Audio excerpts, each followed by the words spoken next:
I'm Roger Craig Smith. I voiced Batman in Batman Arkham Origins. I'm Troy Baker. I voiced the Joker in Batman Arkham Origins, and You are watching Connected Digital World. I did it! Well played, sir. Yay!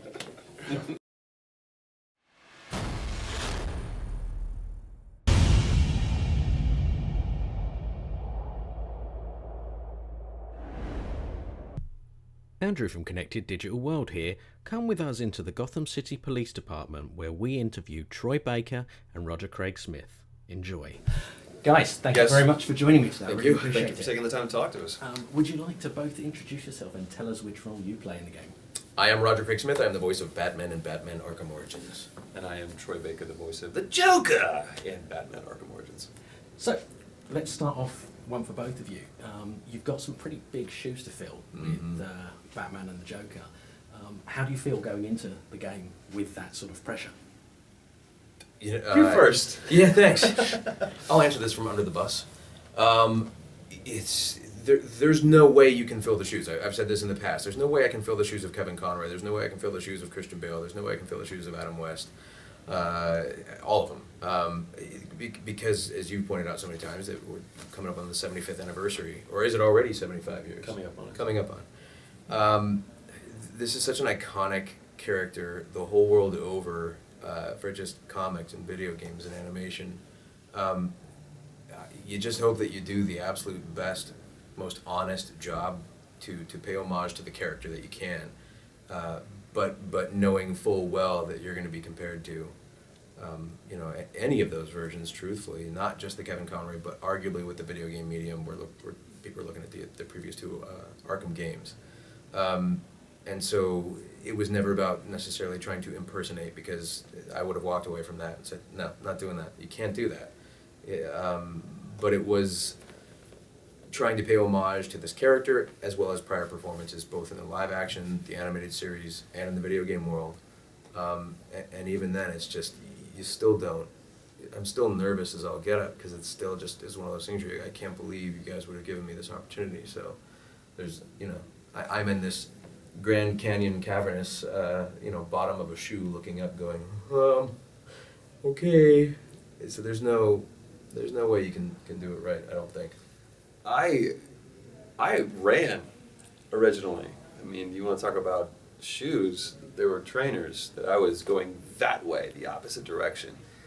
And because, like he says, the enormity of the situation, as fans and as gamers, you know what you're up against. You know what, I would have said the same exact thing. Who's going to play Joker?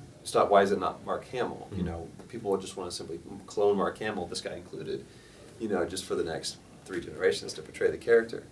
And what I finally had to understand, and this is what the team was able to convey to me beautifully, is that we're not trying to replicate. This is something different. We get to see a completely different version, a raw, unformed version of these characters. So thankfully we have a wonderful star on the horizon to steer our ships towards and to point to. But we're not tied to those exact performances, and what you have to do is ground yourself in a really good character and a really strong story. And once you do that, you no longer have to worry about does it match up to these performances, but instead you just get people to believe that these are the characters. In fact, you've just answered my next question, so well done. What was the next question? The next question was, how do you create something for people who know characters as much as they do it, but early on in both of their careers, both Joker and Batman? So. For me, now this guy's an encyclopedia of the Batman lore.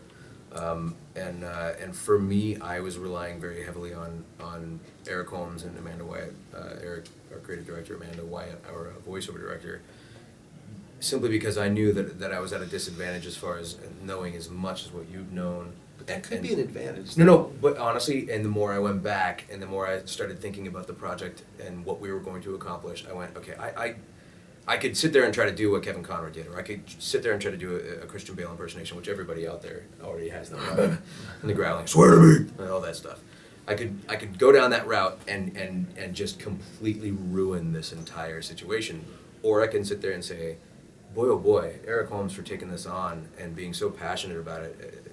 I'm going to rely very heavily on that guy, because he's obviously got this creative vision, and everybody at Warner Brothers Montreal knowing what they wanted to accomplish, I'm going to lean on these guys because in that sense, it became a bit of a relief because I went, man, but I don't know as much. I know the sort of, I could do the poor man's version of, but I don't want to do that. That would be terrible for the character. And thankfully, we spent many sessions just working together as a group to try to come up with the voice print for this character so that it would be honoring the character and not just trying to appease fans.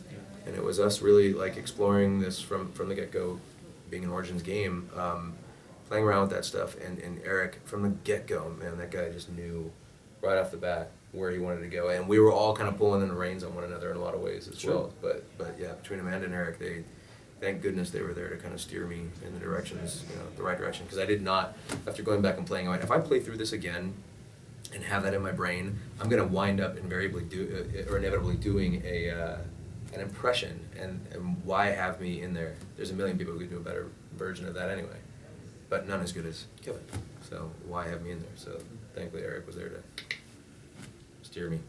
I think for me, there was you need a keystone, you need a codex, that once you have this dialed in, that the character just kind of, unfolds for you a little bit. And again, that comes from having a story that's written out very well thought out. And, I had, things for me that kind of helped me to stay in character is such a actory thing to say, and it's more about just being dialed in and focused in this scene. Because if I'm so focused about being in character that I'm not in the story, and if I'm in the story, then I'm going to find the character. But I would keep a copy of the Killing Joke on my iPad up, and then there was one specific panel that I just kind of looked to, and it's really just about having freedom to fail, and being willing to make a complete ass out of yourself, and leave it on the floor. And everybody that's on this game, from the creative director to the voice director to the actors to the animators to the level designers to the lighters to the coders to the programmers, all of these guys, everyone signed on to bleed for this game, and that's what went into this game. And I really think that's what people are going to see once they pick up that controller. Did you bleed? I didn't do that. Seriously? What did you do? No. Oh, like picked at a cuticle. Gotcha. That's cool. That's deep as well. Picking at cuticles. Yeah. It's a metaphor for the existence of. See, an existential- Batman's kind of like a hangnail. And, I'm liking it. stop me while I'm not a hangnail hangnail. in the night. Exactly.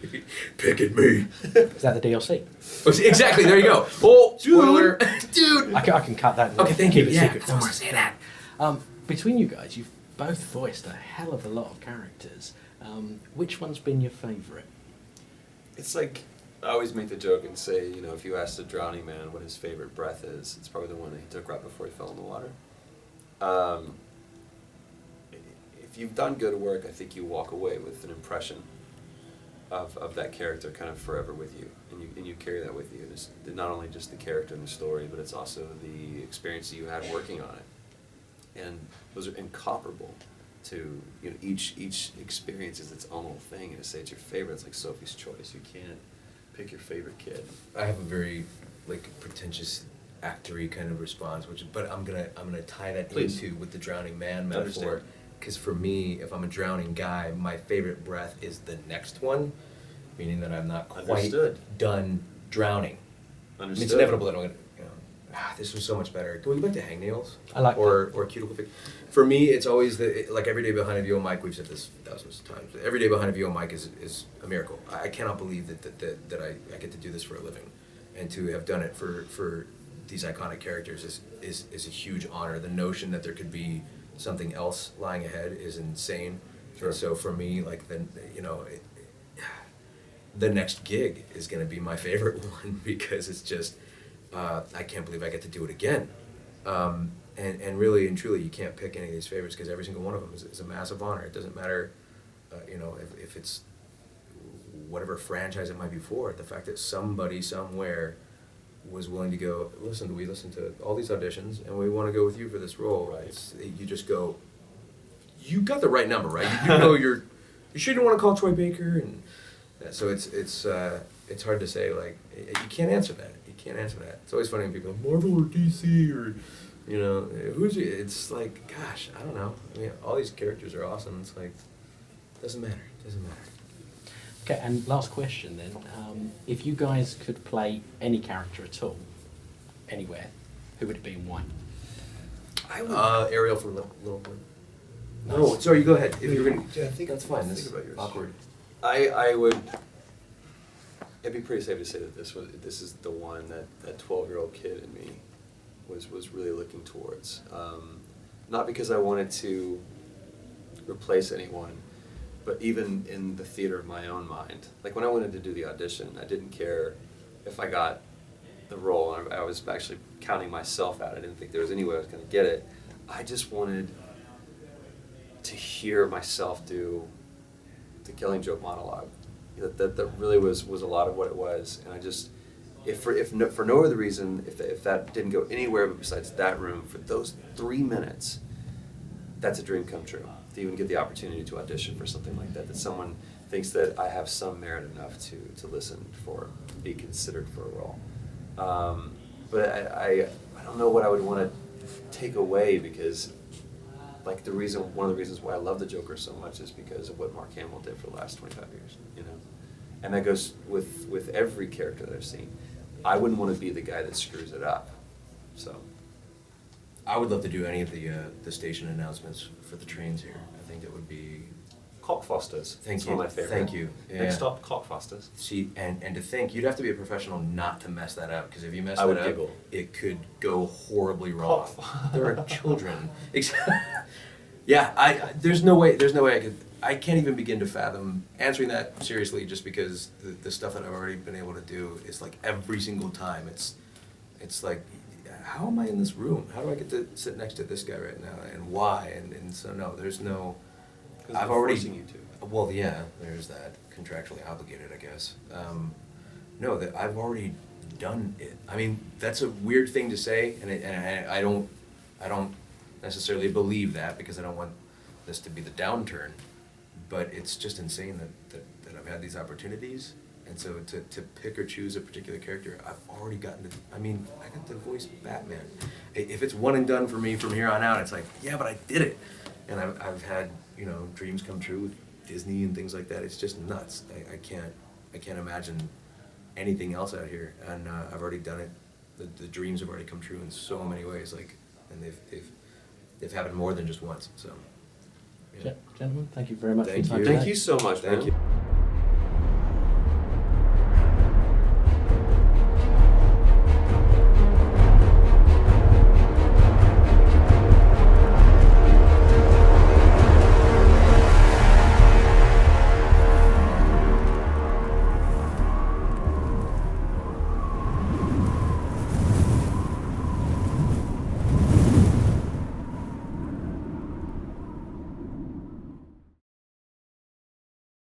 In case you missed it, we also got to interview Ben Mattis, the senior producer on the game, and why not subscribe to us by clicking on the screen now?